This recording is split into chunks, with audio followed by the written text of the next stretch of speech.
Jinoak lives in a small village outside Seoul. Last year, she discovered 20 dogs at a nearby chicken farm. They were tied up outside with no water or shelter.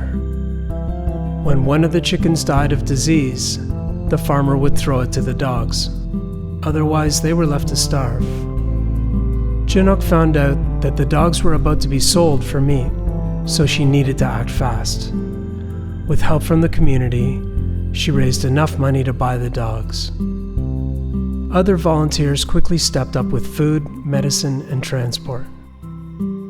The grassroots animal rights movement in Korea is growing fast and making some serious noise. But those who speak up play a dangerous game. Animal rights advocates in Korea face ridicule, threats, and sometimes violence. It takes a strong will to stay motivated. Jinoak explains.